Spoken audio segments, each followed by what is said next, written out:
Hello guys, स्वागत है आप सभी का मेरे YouTube channel Swati Bishnoi blogs में।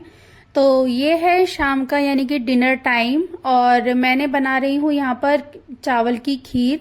तो मैंने यहाँ लिया था 1 लीटर दूध और उसमें ये जो कटोरी है ना, मैं इसी से ही मेजरमेंट करके चावल डालती हूँ खीर में। तो मैंने इससे 1 कटोरी चावल लिए थे और जो मैंने इसमें पानी ऐड किया था ना, मैंने सिर्फ उतना ही पानी ऐड किया है क्योंकि आपको तो पता है कि दूध घर के तो है नहीं, तो इतने ज्यादा गाढ़े वैसे भी नहीं होते हैं। तो यहाँ पर इनको अच्छी तरह से मैंने मिक्स कर लिया था।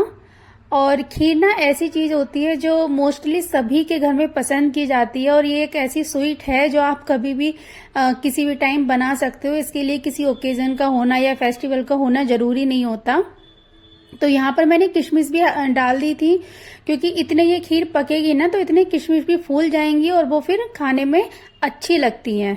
तो यहाँ पर खीर पक रही थी और शाम का टाइम था, तो मैंने यहाँ एक साइड में चाय भी बनने रख दी थी और खीर भी पक रही थी। और खीर को पकते पकते ना 5 से 7 मिनट हो चुके थे और ये अपनी जो थिकनेस है वो थिकनेस पे आ चुकी थी, यानी कि ये अब गाढ़ा होना स्टार्ट हो चुकी है।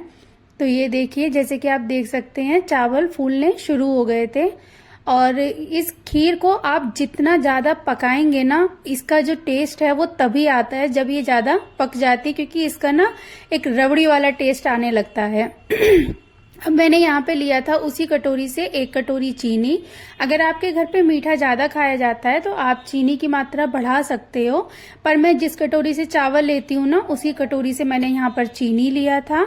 और खीर जो है ना, आप चीनी उसमें जब ही ऐड करें जब आप गैस का फ्लेम जो है वो बंद कर दें, क्योंकि इससे कभी कभी ऐसा होता है ना कि दूध के फटने का भी डर होता है।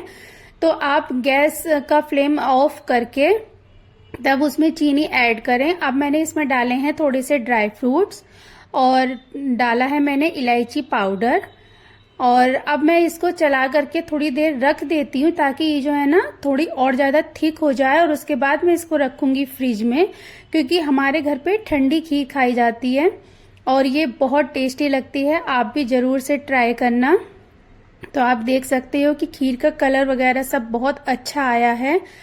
और यहाँ पर ना, मतलब खीर तो मुझे लगता है कि हर एक घर में पसंद की जाती है, ऐसा शायद कोई घर होगा जहाँ पर खीर अच्छी नहीं लगती।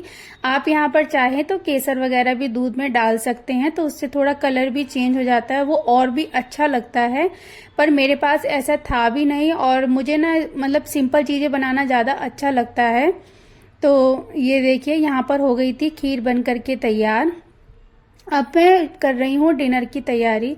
तो जैसे कि आपको पता है ना कि त्योहारों के बाद में फिर थोड़ा हल्का खाना खाने का मन करता है, तो बस उसी के लिए मैं बना रही थी आज मूंग दाल खिचड़ी, जिसको आप बोल सकते हो कि यूपी साइड में भिदड़ी भी बोला जाता है इसको। बस मैं वही बना रही थी। तो इसके लिए मैंने लिया था 1 कटोरी चावल और उसी कटोरी से लिए थे मैंने दाल।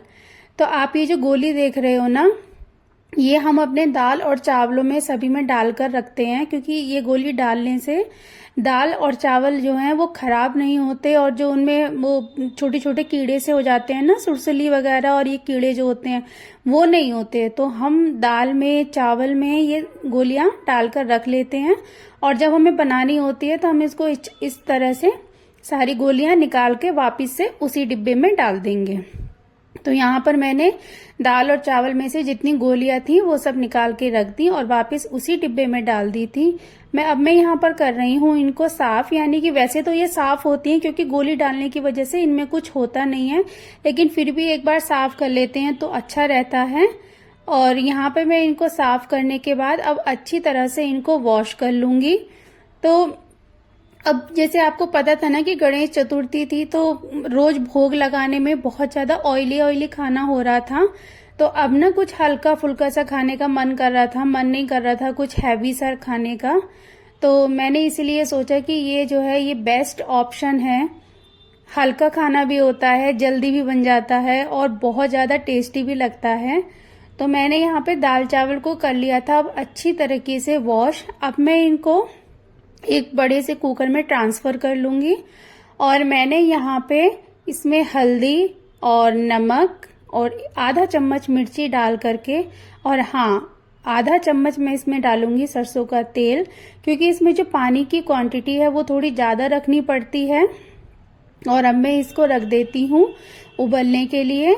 तो फिर दूसरी तरफ मैं बना रही थी चटनी। देखिए, धनिए की चटनी बनाने के ना बहुत सारे तरीके होते हैं और मैं अलग अलग तरीके से बनाती हूँ।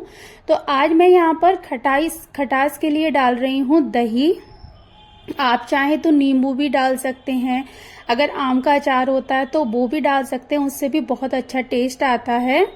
तो मैं यहाँ पे आज डाल रही हूँ हरी मिर्च, नमक, जीरा, सूखा धनिया और दही।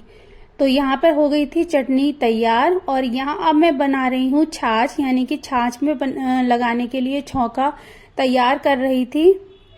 तो ये देखिए, हमारे यहाँ पे इसी तरह से छौंक लगाया जाता है छाछ में। आप देख रहे होंगे कि यहाँ पे पता नहीं क्या हो रहा है। तो हमारे यहाँ इसी तरह से छौंक लगाया जाता है। और ये ना सच में जो मतलब जो आग का और जो धुएं का जो टेस्ट आता है ना, वो सच में बहुत अच्छा होता है। यहाँ मेरी बिजली बनकर हो गई थी तैयार। और मैंने इसमें जो छौंक लगाया था, मैं उसका वीडियो फिर से शूट करना भूल गई। वैसे कुछ था नहीं, मैंने सिर्फ तेल लिया था, उसमें हींग, जीरा और थोड़ी लाल मिर्च डाली थी और कुछ भी नहीं था। बहुत ही सिंपल खिचड़ी है ये। और ये बच्चों के लिए भी बहुत हेल्दी है। अगर आपके बच्चे छोटे हैं, 6 महीने के हैं या 1 साल के हैं, आप उनको भी खिला सकते हैं और ये बहुत अच्छे लगते हैं। तो आपको वीडियो कैसी लगी, प्लीज चैनल को सब्सक्राइब कीजिए, लाइक कीजिए, शेयर कीजिए। और वीडियो कैसी लगी प्लीज कमेंट करके बताइए। और चैनल को जरूर से सब्सक्राइब कीजिए गाइस, सपोर्ट कीजिए। राधे राधे।